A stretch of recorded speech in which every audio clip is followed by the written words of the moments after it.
नमस्कार दोस्तों। दिल्ली सरकार और केंद्र सरकार के बीच में वापस से कुछ पॉलिसीज को लेकर जो तकरार है वो हमें देखने को मिल रहा है। यहां पर एक लेटेस्ट मुद्दा आया है। आपको याद होगा 2013 में केंद्र सरकार के द्वारा एक कानून पास किया गया था जिसको कहा जाता है नेशनल फूड सिक्योरिटी एक्ट। इसके तहत देश के 2/3 2/3 जो पॉपुलेशन है उसको सब्सिडाइज रेट पर जो फूड ग्रेन है वो आपके प्रोवाइड किए जाने थे। तो दिल्ली सरकार यहां पर एक नया स्कीम लेकर आ रही थी। नया स्कीम कहने का मतलब है कि जो नेशनल फूड सिक्योरिटी एक्ट के अंदर जो यहां पर अनाज प्रोवाइड किया जाना था लोगों को, उसको होम डिलीवरी तक कराने की कोशिश की जा रही थी, जिसको लेकर सेंट्रल गवर्नमेंट ने इस पर्टिकुलर डिलीवरी प्लान को एक तरह से रोक लगा दिया है, उसको ब्लॉक कर दिया। यहां पर आप देख सकते हो, centre blocks Delhi government door step ration delivery scheme, आप कॉल्स डिसीजन एंटी पीपल। तो इसके बारे में डिटेल से जानेंगे कि ये है क्या, दिल्ली सरकार कौन सा प्लान लेकर आ रही थी, उसमें क्या नया था, यहां पर केंद्र सरकार जो है उसने क्यों, क्या कारण है जिसकी वजह से उसको रोका है, इन सब के बारे में डिटेल से जानते हैं। चलिए आगे बढ़ेंगे। मैं हूं अंकित अग्रवाल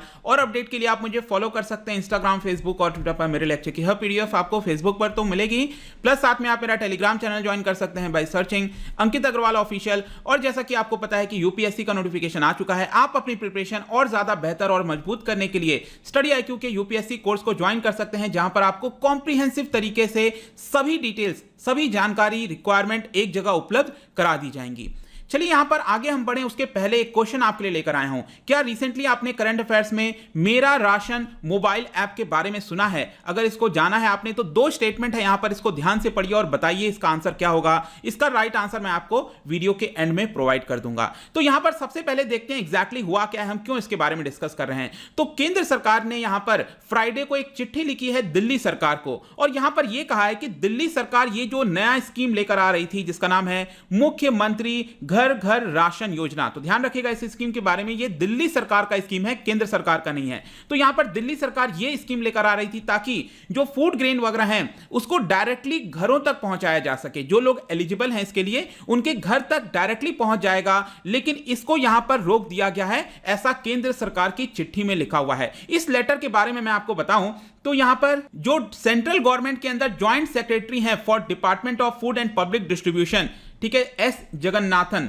उन्होंने यहां पर यह लेटर लिखा है दिल्ली के अंदर जो वहां के Delhi food and civil supplies के सेक्रेटरी हैं उनको। और यहां पर आप देख सकते हो उन्होंने यह कहा है कि नेशनल फूड सिक्योरिटी एक्ट, ठीक है, अब इसको मैं थोड़ा सा बता दूं, 2013 में लाया गया था, जिसके तहत व्हीट हो गया, राइस हो गया और कोर्स सीरियल्स हो गए। तो यहां पर राइस 3 रुपए पर केजी, व्हीट 2 रुपए, कोर्स सीरियल्स आपका 1 रुपए पर केजी, इस तरह से देना जाना था। और सभी राज्यों के द्वारा इसको अप्लाई ऑलरेडी कर दिया गया है। और 2/3 मतलब 75% रूरल एरियाज के अंदर कवर किया जाएगा, अर्बन एरियाज के अंदर 50% लोगों को कवर किया जाएगा। तो टोटल मिलाकर 2/3 पॉपुलेशन। तो यहां पर क्या हुआ है कि केंद्र सरकार ने चिट्ठी लिखी है और दिल्ली सरकार को यह बोला है कि आप नेशनल फूड सिक्योरिटी एक्ट के अंदर जो चीजें अवेलेबल हैं उसको राज्य सरकार के अंदर कोई एक नया स्कीम का नाम देकर आप उसको अप्लाई नहीं कर सकते हो। तो यहां पर अब सबसे पहले हम समझते हैं कि ये दिल्ली सरकार के द्वारा ये जो डिलीवरी स्कीम लाई जा रही थी वो एग्जैक्टली है क्या।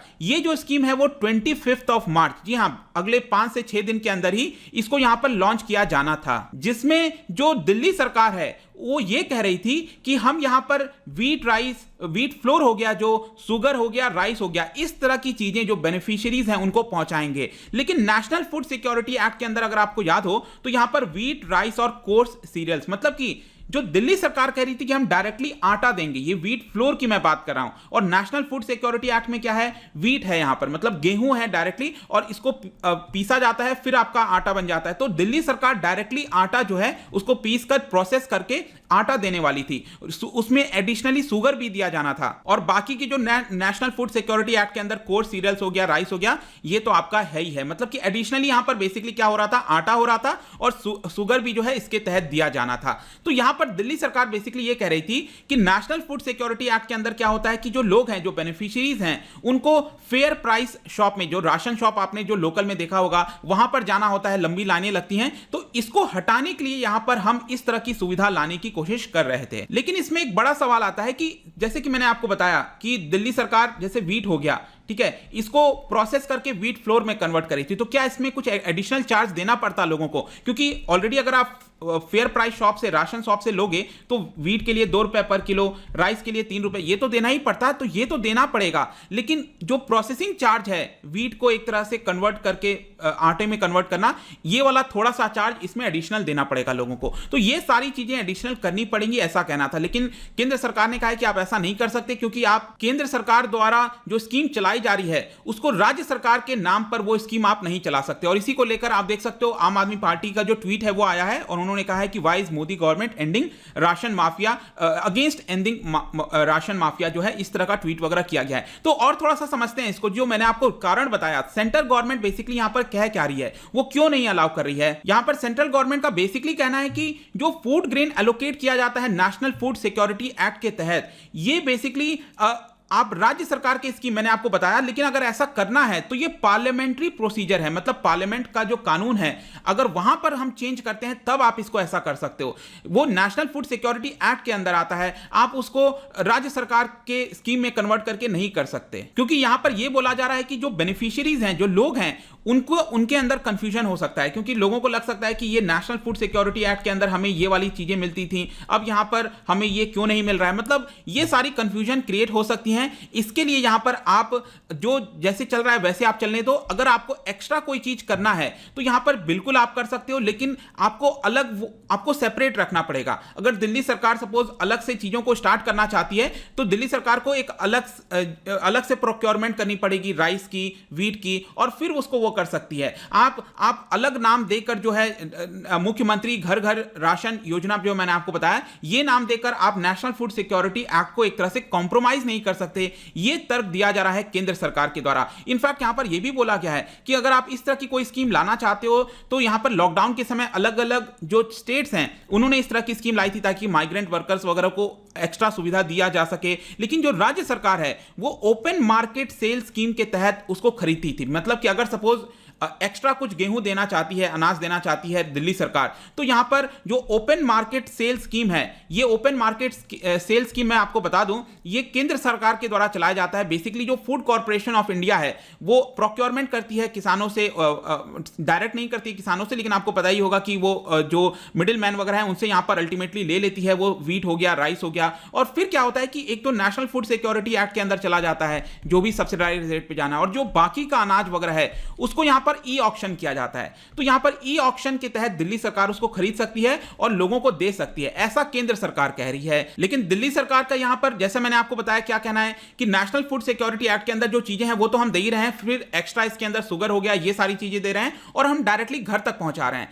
लेकिन यहां पर इसका जो स्कीम का नाम है, अल्टीमेटली यहां पर यही दिक्कत है कि जो स्कीम का नाम है वो दिल्ली सरकार घर घर योजना जो है वो जो नाम है वो नहीं रख सकती, या तो उसको नेशनल फूड सिक्योरिटी एक्ट के नाम से ही चलाए तब तो ठीक है, लेकिन यहां पर दिल्ली सरकार का कहना है कि नहीं, हम ये नाम से इसको चलाएंगे। इसी को लेकर पूरा मुद्दा उठ रखा है। अगर हम बेनिफिशियरीज की बात करें, दिल्ली के अंदर कितने बेनिफिशियरीज हैं, तो पीडीएस बेनिफिशियरीज आप देख सकते हो करीब 17 लाख हैं यहां पर दिल्ली के अंदर। और ये वाला जो नया स्कीम है इसको 21 जुलाई पिछले साल यहां पर कैबिनेट के द्वारा अप्रूव कर दिया गया था और इस साल यहां पर इसको नोटिफाई कर दिया गया, लेकिन अल्टीमेटली यहां पर केंद्र सरकार की मंजूरी चाहिए होती है और यहां पर केंद्र सरकार ने कहा है कि नहीं, हम इसको अलाउ नहीं करेंगे। ऑल्दो अगर आप देखोगे ये जो स्कीम है, जो घर घर राशन योजना जो है, वो स्टार्टिंग में 100 घर के लिए यहां पर लॉन्च किया जाना था, जो सीमापुरी जो आपका इलाका है, एरिया है वहां पर, और धीरे धीरे पूरे दिल्ली में इसको फैलाया जाना था। तो लेट्स सी कि अब चीजें क्या होती हैं, इसको लेकर प्रेस कॉन्फ्रेंस वगैरह होने वाला है। बट आई होप कि इस वीडियो के माध्यम से आपको पता चल गया होगा कि पूरा मामला चल क्या रहा है,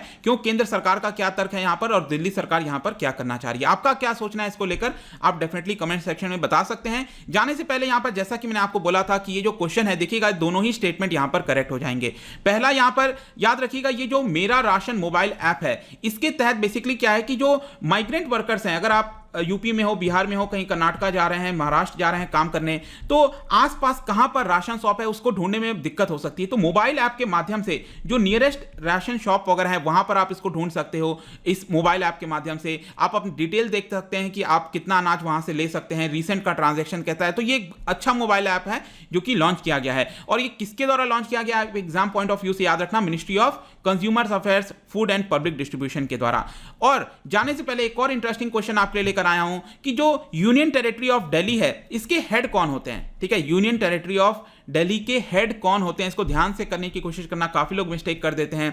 इसका जो राइट आंसर है आपको पता ही है कि इंस्टाग्राम पर तो आपको मिलेगा ही। अगर आप इंस्टा पे नहीं हो कोई बात नहीं, टेलीग्राम से ले सकते हैं। मैं कई सारे एमसीक्यूज यहां पर डालता रहता हूं स्टोरीज के फॉर्म में, आप जाकर प्ले कर सकते हो। अगर आप मुझसे इकोनॉमी पढ़ना चाहते हैं, कोई भी कोर्स परचेज करना चाहते हैं, स्टडी IQ ऐप पर जा सकते हैं। आई होप की वीडियो आपको पसंद आया होगा। मिलता हूं आपसे next time. Till then thank you very much, see you soon.